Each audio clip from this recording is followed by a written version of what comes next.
Thanks for tuning into Legatum Gaming. So everybody knows what day it is today. It is vendor reset day. So like most weeks, what I will do is I will go through all of the safe houses, all of the checkpoints, and of course the base of operations. I will explore all of the open world and the dark zone. What I will do is pick out the best weapons, gears, and mods just to make it a little easier for you guys. If you want to check out the description below, I've put timestamps into all of it just to make it a little easier for you. So let's go ahead and let's make a start. The advanced weapon vendor. Now, nothing too major in here apart from a VX1 scope. Now again, this is something I wouldn't normally put in. However, I had actually two people ask me for this recently in terms of a headshot damage scope. So for those people who aren't after this, then of course, then just wait up for the next one. However, for those people that did ask, then here you go. A 17% headshot damage, 3% critical hit chance, and the only downfall is a 2% accuracy. However, with a sniper, the accuracy isn't the worst thing. However, critical hit damage would be better here. Okay, the special equipment vendor has a couple things I wanted to show you. Now, the first one is being the custom M44. Now, the only reason I'm putting this in there is because it has 170% headshot damage. Now, the talents on this are destructive, fierce, and skilled. So the talents aren't the best to have with the sniper rifle, and skilled is in the third slot. So everybody knows that the third slot means you don't need any requirements for any of, for example, firearms, stamina, or electronics. In this case, we have skilled. So headshot kills with this weapon increase signature skill resources by 5%. Clearly not what you want on a sniper rifle. My recommendation here is, of course, keep destructive and fierce, just for the fact that in terms of the spectrum, they're better than skilled. However, as I previously stated, they're not the best sniper talents. However, it has 170% headshot damage. So let's get to it. I would take out a skilled and put in maybe proficient here, or brutal, of course, being a sniper. So it's entirely up to you. Nonetheless, I thought I couldn't pass this out considering it's 170% headshot damage. Now, the last one I wanted to show you is defensive knee pads. Now, although classified will be out very soon for defensive, stamina 1268, very good. The armor itself is very good at 1635, and skill power at 12,340, again, is pretty reasonable. Now, I do know a lot of people that run these with stamina, so it's entirely up to you whether you want to actually keep them on stamina, change it to firearms, or indeed go for that hybrid build and spec into electronics. Alternatively, you could actually remove skill power here and maybe put in critical hit chance. That would be very nice. However, it might not work very well with the talents in terms of critical hit chance with the SMG. However, I'll leave that up for you guys to choose. Nonetheless, some very nice defensive knee pads. Now let's go check out the blueprint vendor.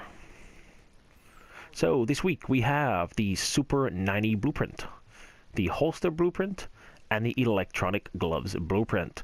Now, as you guys do know, normally I should be seeing 6 up here. I should be seeing 6 gear, weapons, or mods with 256 gear score. Clearly, I only have 3, which means I'm missing 3. Now, same as last week, in terms of the weapons, I have the Super 90, holster blueprint, and the electronics gloves blueprints are available.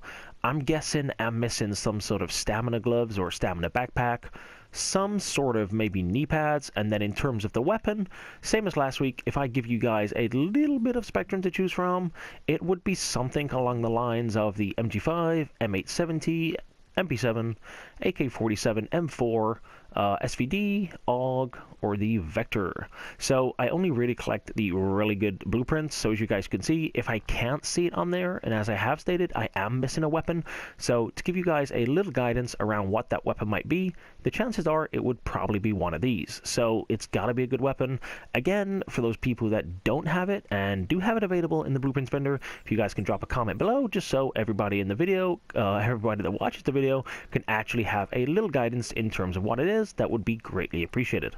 At the Kerman station this week, they have a pretty reasonable classic M44 Carbine. So it has 161% headshot damage, so there or thereabouts up at the top end with some really nice talents. Now it has deadly, brutal, and vicious. Now these 2 or 3 talents are really nice, and although I have previously mentioned the sniper and it does have better headshot damage, these talents are by far a lot better. My recommendation here would be to take out Vicious and put in Proficient. That way the first bullet has extra damage, you have Brutal for extra headshot damage, and of course you have Deadly for extra critical hit damage. So with the sniper, it's all about the damage and not about the critical hit chance. So I'd certainly head over to Kerman Station and check out this classic M44. It's a really nice buy. They have a prototype damage to elites electronics mod. Now it is 189 electronics, so it's not at the 200 benchmark, which I normally aim for. However, I do know a lot of people that are after damage to elite mods, and I haven't seen electronics one in a little while, so I thought I would throw it in there just for good gesture. Okay, the Firewall Safe House offers you a really nice Vigorous Vest. Now it has 1971 armor, 1184 stamina, with 9% skill haste and 15,000 health. Also included in the minors is increased kill XP. So not the best Vigorous Vest, however a really nice one, so do check it out if you haven't got one. The armor on it is really nice, almost hitting up 2,000. Now 9% skill haste is good, health at 15,000 is a little low, however stamina at 1184 is probably the one I would improve on the most. It's entirely up to you guys what you'd want to do. My recommendations is probably to move this into firearms or electronics. However, I wouldn't keep it at 1184 stamina. You guys make the call. However, a really nice vest to check out.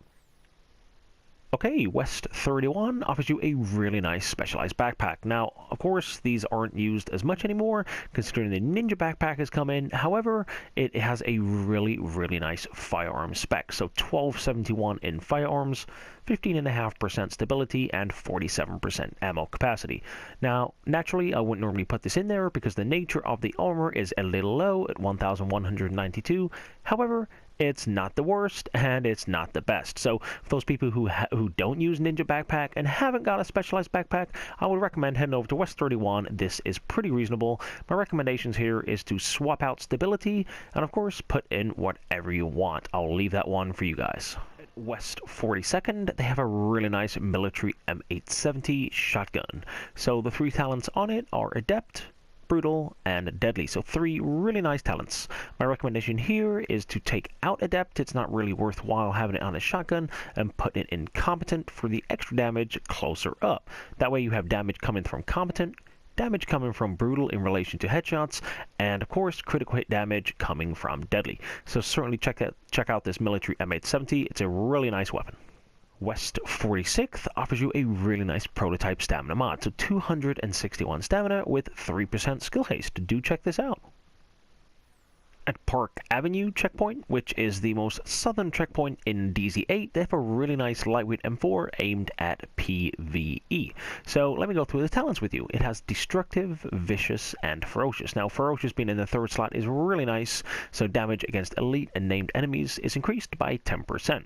In terms of the remaining 2 talents, we have Destructive and Vicious. Now, my recommendation here is to take out Vicious, and that's just for the fact that not many people have almost 5,000 stamina, so it will be quite hard to fulfill this. However, if you guys do have that, then go ahead and take out Destructive. However, my actual recommendation here is to swap out Vicious, and I do know a lot of people are running kind of hybrid builds now, so Adept would be really nice here. That would work pretty well. Alternatively, you know, Deadly or maybe Responsive or Competent, something like this would work really well for PvE, so it's entirely up to you. However, a really nice lightweight M4 for those that want to have a better PvE weapon. Okay, 5th Avenue checkpoint, which is the most southern checkpoint in DZ1, offers you some really nice PvE Prosperous pads. Now, it starts with a really good armor roll at 1622. It has 1,265 electronics with 12,200 skill power, and of course the most golden stat is it had 14% damage to elites, so incredibly good for PvE. Also some really nice knee pads, also gives you headshot kills, grant credits. That is the Prosperous talent, so basically by wearing these you're always on a win. Now my recommendation here is depending on your build, you could either keep up electronics here or swap it to of course firearms or stamina. I'll leave that one to you. However, what I personally think is to change out skill power here. You guys could either increase that or maybe put critical hit damage or something along those lines. However, I don't think skill power at 12,200 is the best use for the major. You guys can take the pick. However, some really nice knee pads, so do check them out. Alright guys, and we are at DZ9 Safe House. So for those who do watch this each week, you will know this is the end of the vendor reset. However, it's been a great vendor reset, and I'm sure you will all agree, there's actually been quite a lot this week, so it's actually been quite refreshing showing you guys the new weapons, gears, and mods for this week. Now of course, I can't finish on DZ9 Safe House without showing you one piece of gear. I just don't want to go all the way back, so to make things a little easier, let's start off with one piece of gear, which is the defensive backpack. Now, of course, I wouldn't naturally put this in, but as I said, we're in DZ9 and it's the end of the vendor reset. So we start with 1200 armor. So not the worst, however, not the best. It has 1209 firearms and 17% stability. Now, stability is something a little underrated here, and stability works really, really well with the defensive set in general. So my recommendation here would be to increase firearms, get it around the 1270 mark, and then that way when you are using the defensive backpack and you are running the shield, your stability is actually really, really good. So, you know, don't actually knock stability, especially with the defensive backpack. Alright guys, so that actually does conclude the weekly vendor reset. So if you guys did enjoy this video, if you did, then of course a subscription would be greatly appreciated along with a like, and of course if you do think I can improve the weekly vendor resets in any way, shape, or form, or you did want me to search for a specific item for you, then of course leave a comment, let me know your thoughts. In addition, and just before we close, I'm also starting to get onto social media. So if you guys did want to follow me on Facebook and of course on Twitter, then I will leave those in the description below. I hope you guys did enjoy the video, and I guess if you did, I will all see you in the next one. Have a great day, guys.